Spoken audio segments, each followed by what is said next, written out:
Bonjour les enfants, bienvenue dans cette vidéo. Nous sommes lundi 27 avril et dans cette vidéo, nous allons faire du français, mais pas de la lecture. Nous allons faire ce que l'on appelle l'étude de la langue. Nous avons déjà, en étude de la langue, parlé par exemple des pronoms. Tu sais, les petits mots qui remplacent les noms. Il, elle, je, tu.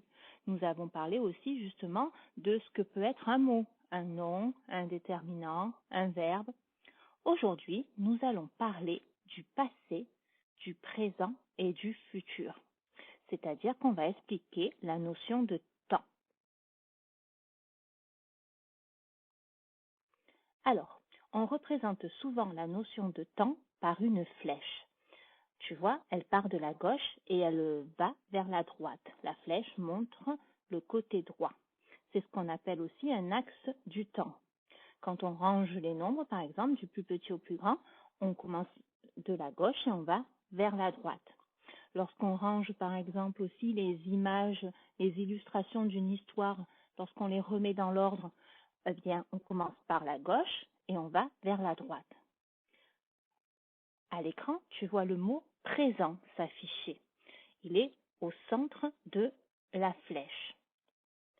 Avant le présent, à gauche, on a le passé. Après le présent, sur la droite, on a le futur. Donc dans l'ordre, on a d'abord le passé, entouré de bleu, puis le présent, entouré en vert, puis le futur, entouré en rouge. Le présent, c'est ce qui représente maintenant, en ce moment. Par exemple, en ce moment, tu es un enfant. Alors je mets l'image d'un enfant. Tu peux être un petit garçon ou une petite fille, mais tu es enfant. Le passé, c'est ce qui est terminé, ce qui était avant. Avant, tu étais par exemple un bébé, mais maintenant c'est terminé, tu es un enfant. Et le futur, c'est ce qu'il arrivera plus tard, après. Plus tard, tu seras un adulte. Alors, je vais afficher une phrase. Je mange des bonbons. Cette phrase est au présent, c'est maintenant, en ce moment, je mange des bonbons. Si c'est terminé, on mettra la phrase au passé, ça deviendra je mangeais des bonbons. On pourrait dire aussi j'ai mangé des bonbons. Et si ce n'est pas encore arrivé, si c'est après, si c'est plus tard, dans l'avenir, on dira je mangerai des bonbons.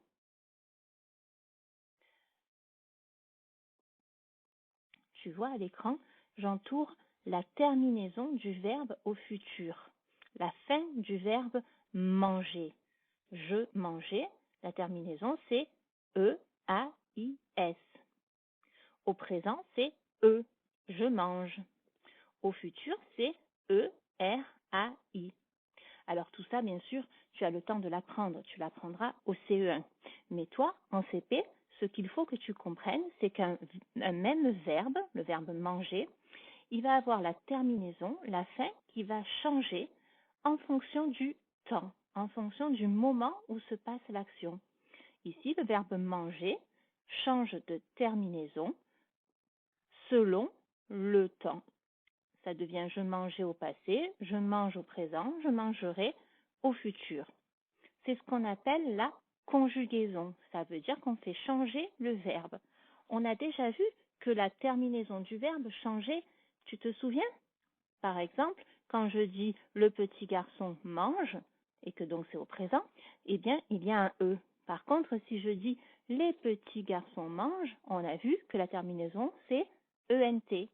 Donc, on sait maintenant que la terminaison du verbe change selon qui fait l'action, si c'est une seule personne ou plusieurs, mais aussi selon le moment où se passe l'action. Parce que ici, c'est toujours je qui fais l'action. Donc ça ne change pas, mais c'est le temps qui change. Hier, je mangeais, aujourd'hui, je mange, demain, je mangerai.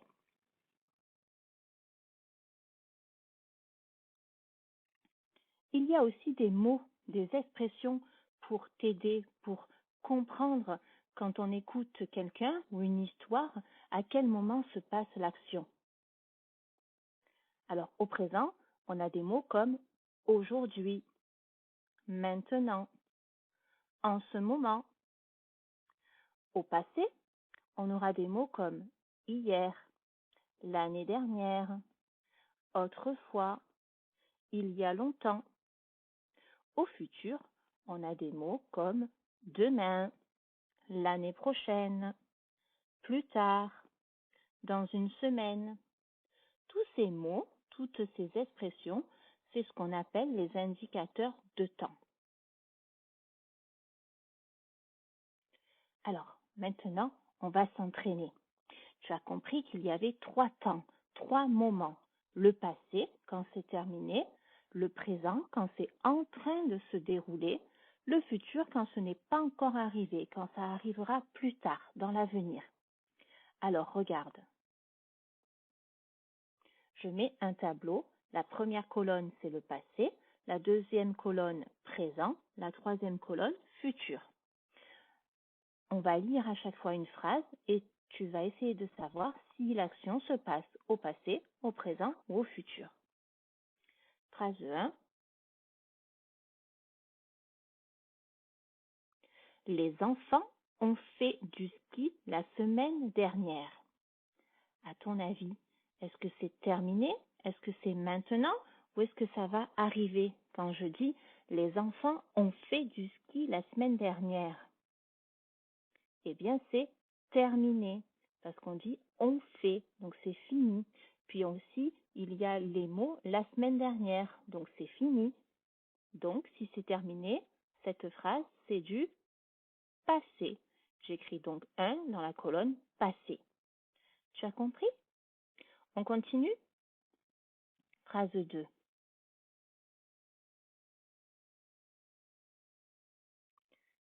Tu as réussi à la lire? L'année prochaine, tu seras au CE1. Alors, est-ce que cette action est terminée, est en train de se passer ou se passera plus tard? L'année prochaine, tu seras au CE1. Eh bien, ce n'est pas encore le cas. Pour le moment, tu es au CP. L'année dernière, tu étais en grande section. Donc là, puisque ce n'est pas encore le cas, puisque ce n'est pas encore arrivé, cela arrivera plus tard, l'année prochaine, on dit que l'action est au futur. J'écris donc 2 dans la troisième colonne, la colonne du futur. On continue?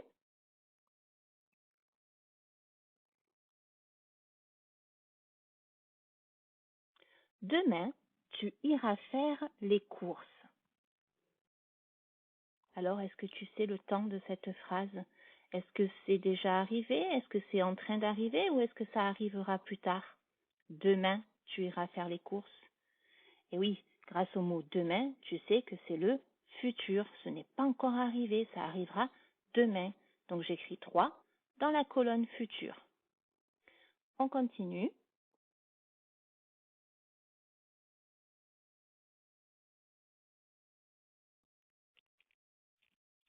En ce moment, tu regardes une vidéo. Quel temps c'est?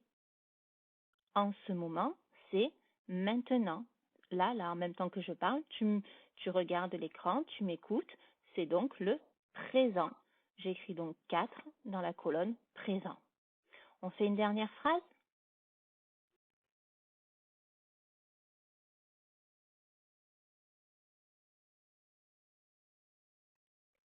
Hier, ma sœur a mangé mon goûter. Est-ce que l'action est terminée? Est-ce qu'elle est en train de se passer, de se dérouler? Ou est-ce que cela arrivera plus tard? Hier, ma sœur a mangé mon goûter.